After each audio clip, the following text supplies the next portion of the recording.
Now then, people, I've got to be careful where I pan camera because that box has got addresses on both sides, you know. But that's donations coming in from my excuse me, for my amplifier. How about that? Things that must be used. This is just good. That's my mate Sean, eh? There ain't many viewers, you know, that's on my YouTube that do that. So for those that feel like you really want to do, my address is above. No, he's a great lad, is Sean, and it's nice, you know, it's nice to be able to send stuff. Anyway, I specifically said, has anyone got any of them? Or I'll throw a valve amplifier in the morning through your window if you don't send me some. You remember that?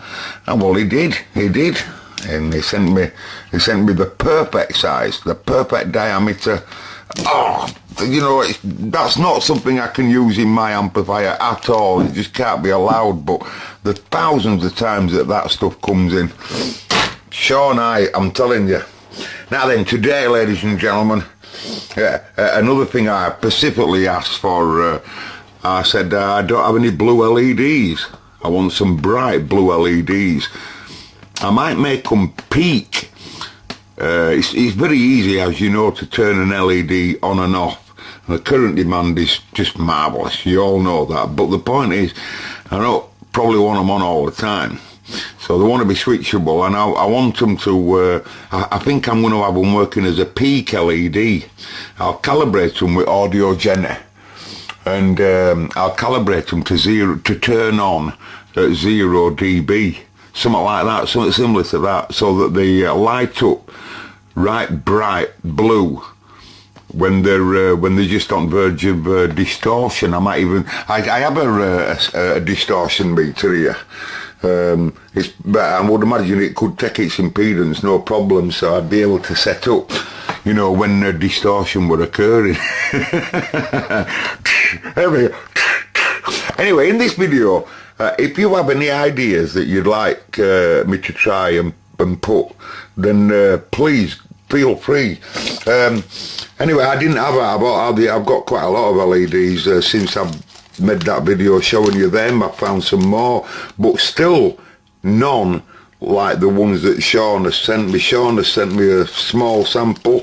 It's not big enough, Sean, but you don't have to send me no more, good buddy. We've got enough for this project. But green is not a colour that I considered, but we'll have to see what it looks like, you know. I might be able to use it for me magic eyes, around my magic eyes in a way, although I don't think they'll need it. Red, I'm not really interested.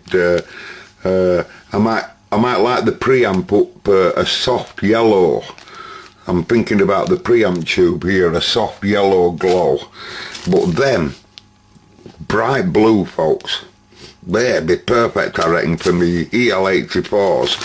Now then, this is just a babbling video, I suppose. I'll do some testing for you in a bit.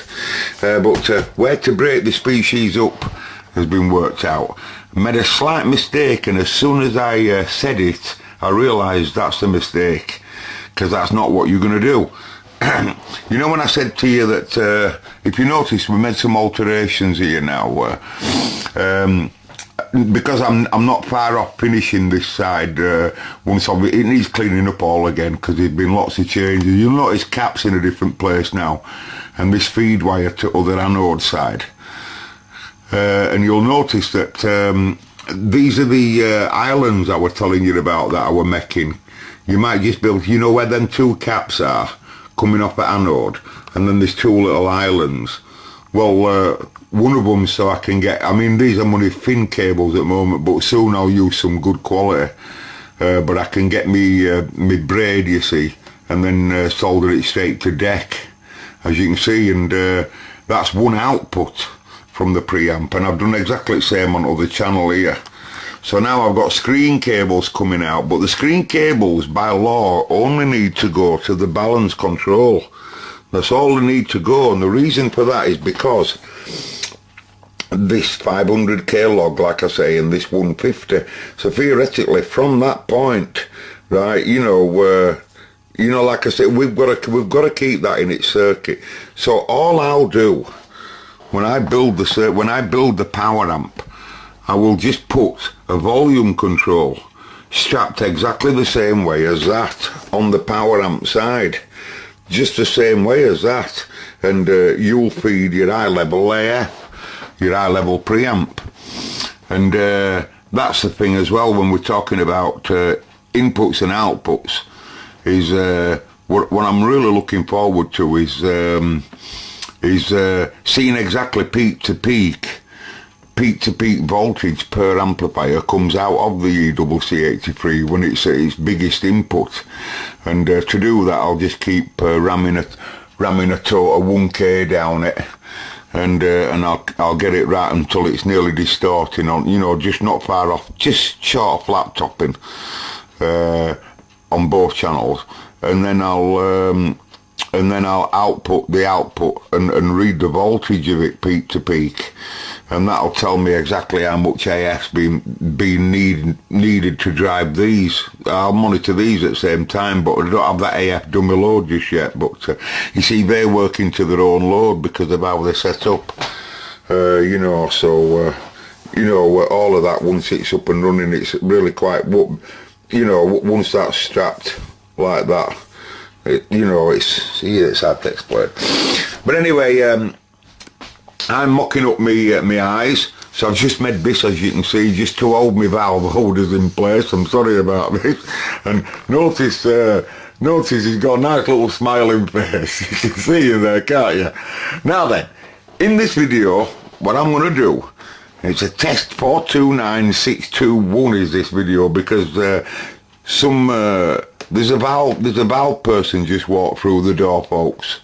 There's a valve person just walked, number 10's here, and the number 10's into single-ended valve audio, so you know, have to be careful. Like, you know, we're all right. I'm not frightened, but we have to be careful, because some of you are radio people, but there's a single-ended valve man walked through the door.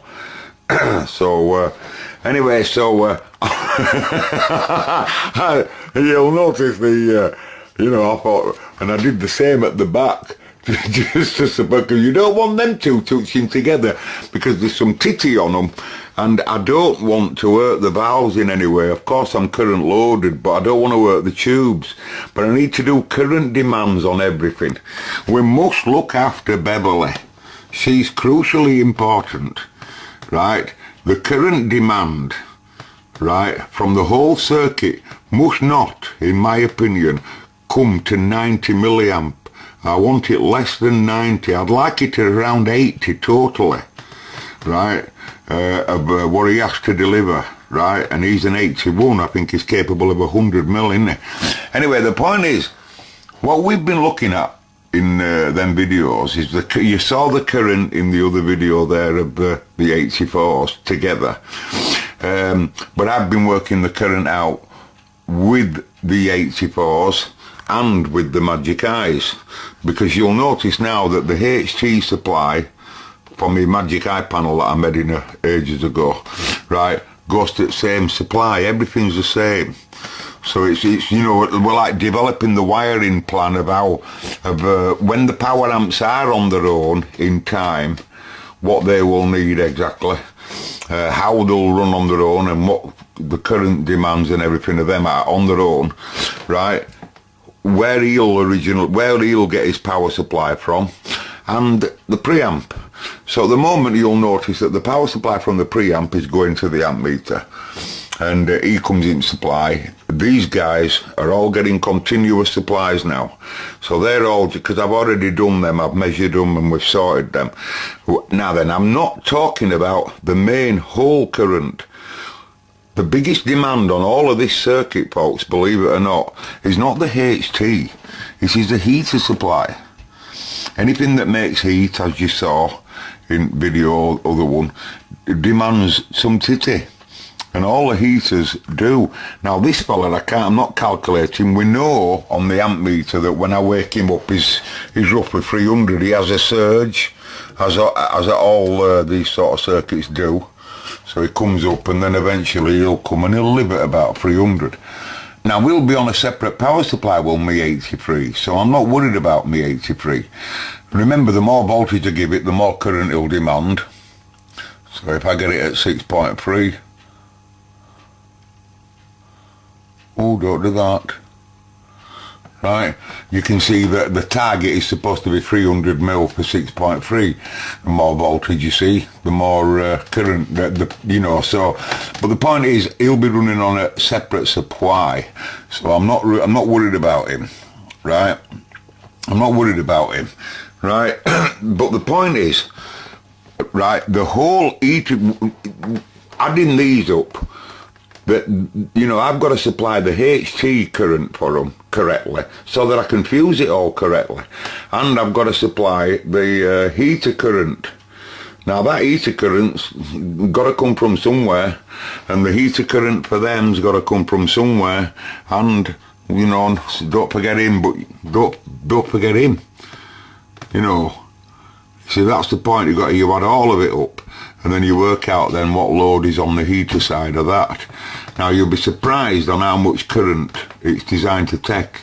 The HT transformer is supposed to take more current. It depends. In this case, this is just a single-ended EL84, and that particular transformer come from two single-ended ECL86s. Or 82s, whatever they were. I think they were 82s, but it's roughly, it's not far off same dissipation really. And also all the tubes that it had in its tuner stage. It had 3 tubes in its tuner stage at 300 mil each, right, in its heater, and it also had one in its FM detector, another 300 mil, and then of course it had its 2 PAs. So really, and also, you know, the Pi radiogram that most of these parts come out of, he had the same scenario, free tube, you know, free tube carry on, one for FM detector, and then of course he would run in 83 as well, heaters at 300 each. Now what my question is to all of you guys is, how much current, right, will the HT be for these? In other words, what I want to know from you, my question is question 729, whatever I said, is how much current do you think in HT that these two guys want, right? Not you know, I think they want 300 each for heaters. I think it's roughly the same, 300 each for heaters. But how much do you think that circuit board with its small transistor amps I made up there, right? Remember, this runs on about 31 volts in reality, but they don't. I think they have, I don't know, 80 and 90s and all sorts going to them on some of them pins, you know.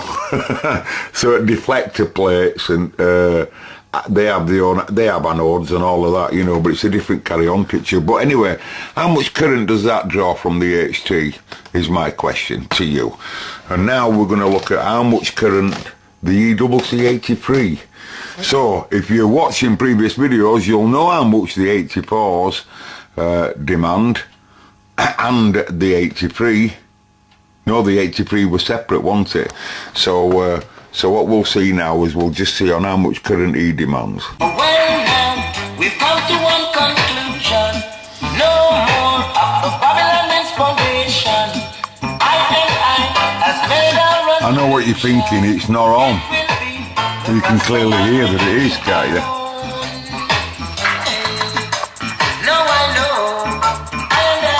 They haven't been calibrated in here. Ten noise at calibration. They call him Bill. He's got a little bald head with a couple of wires sticking out of his head. Right, now watch. You don't believe it's on, do you? He's just delivering what current, right, this power supply here, because remember there's some pull downs going on here, but because the current's so low demand on him, obviously they'll never get warm or old, you know, but the HT it demands, we know that it wants, at the moment, because 5.5 going in, 2.7, just short of 300 milliamp for its heaters, right? But look at its current for its HT. And if you don't believe it's on, I've just robbed its HT now.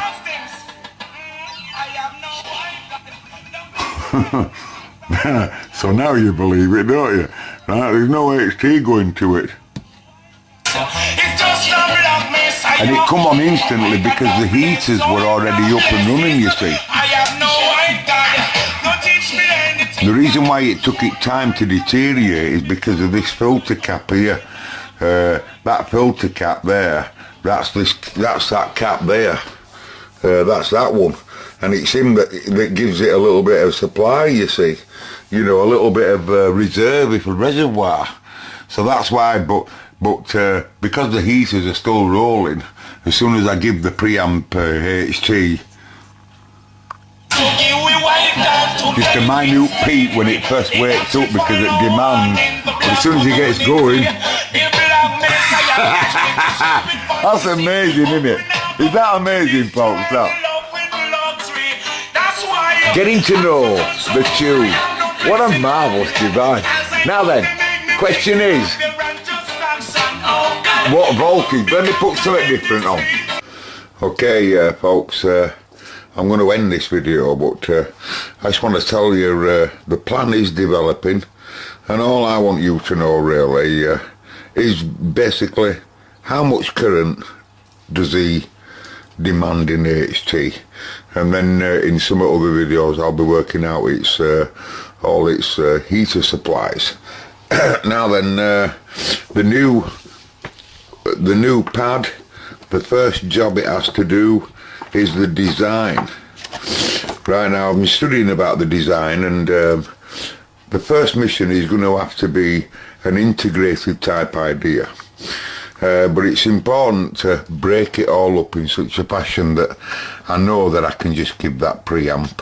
I know I can get it running on its own. I know I can control its DC state in another box, basically. And same applies to Bill. He's independent anyway, but same applies to Tony.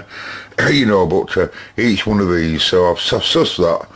And but I still like the idea. I think the idea of this cladded board and having components underneath like that, and then so that they can mount upwards in some whatever you decide.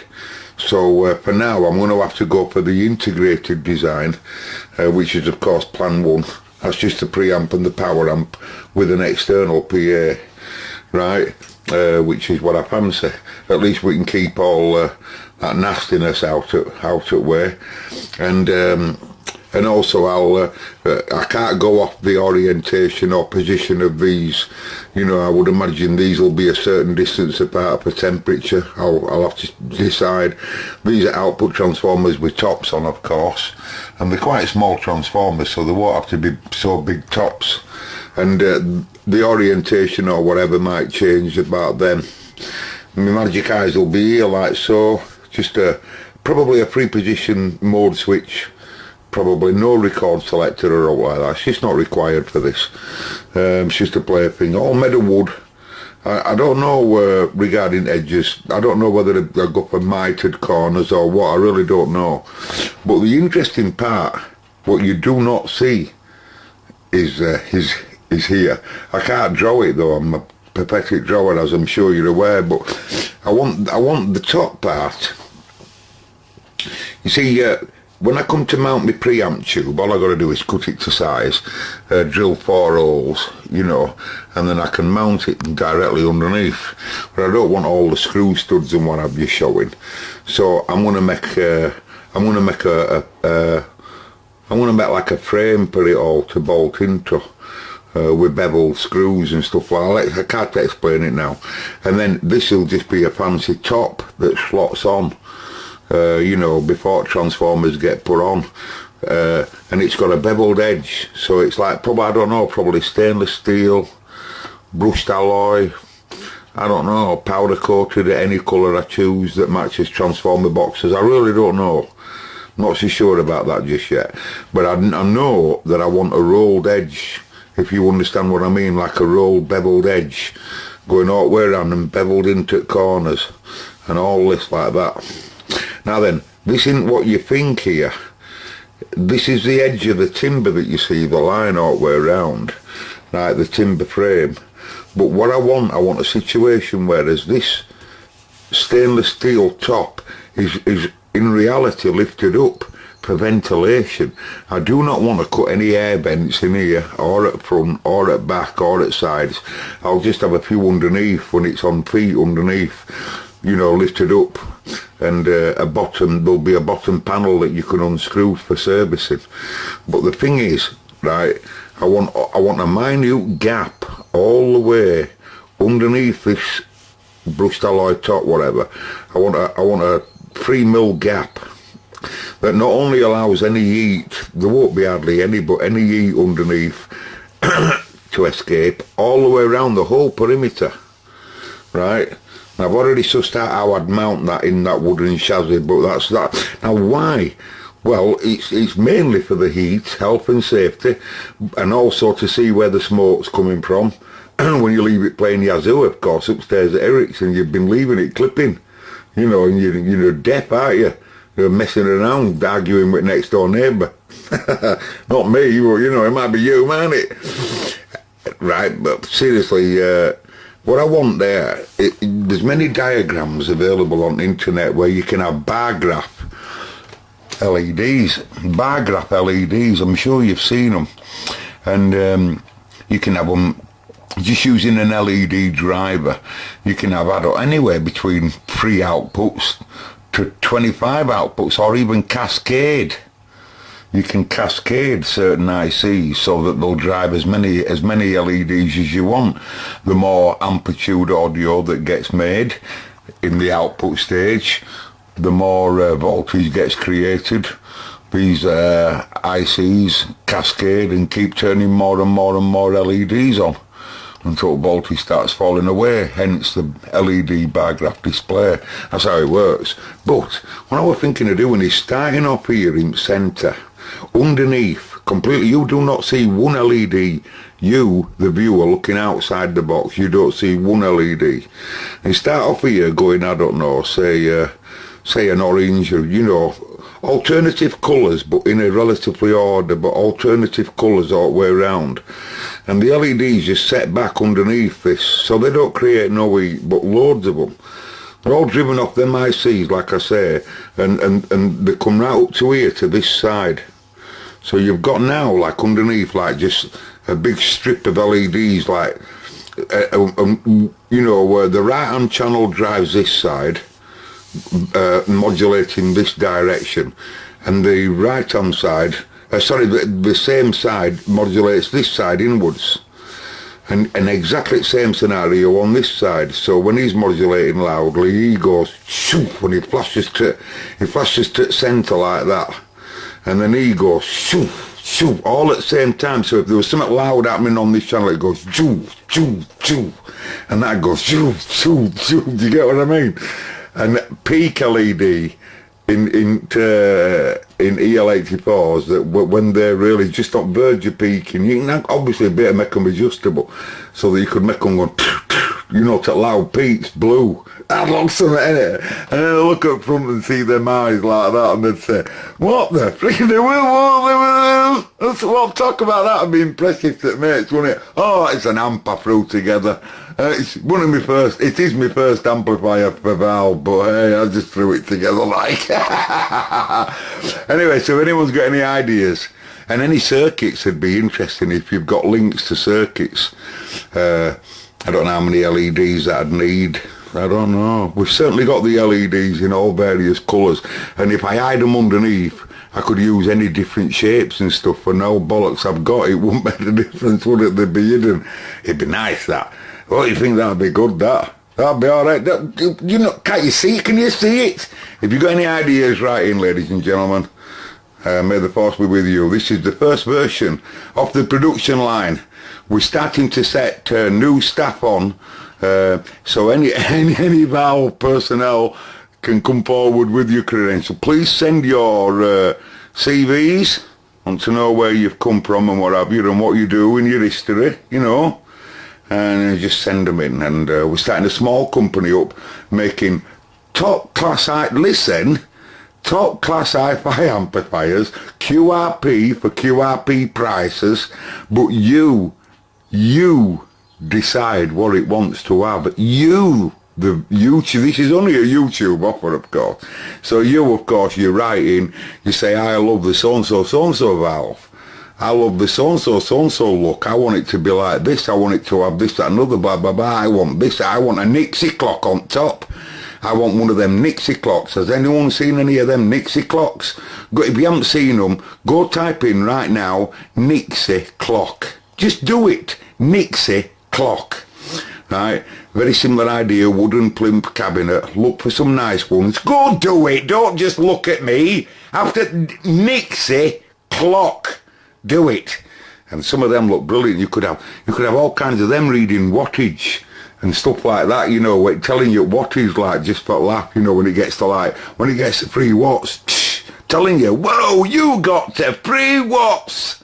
Anyway, we're going to set these people on, these 3 people, and they're going to work from home. Because we'll have one of the YouTubers that's a brilliant wirer, so he does all the wiring. And there's another one that's in the design. He does all the designing. And, you know, you come in, you write in with your design, with your idea, you put it to the designers, that gets sent to Budget Bill. Budget Bill studies it, see whether it's makeable, you know, and then we run it to the designer, you know, and all that, and then eventually it spits out and you get to buy the amplifier.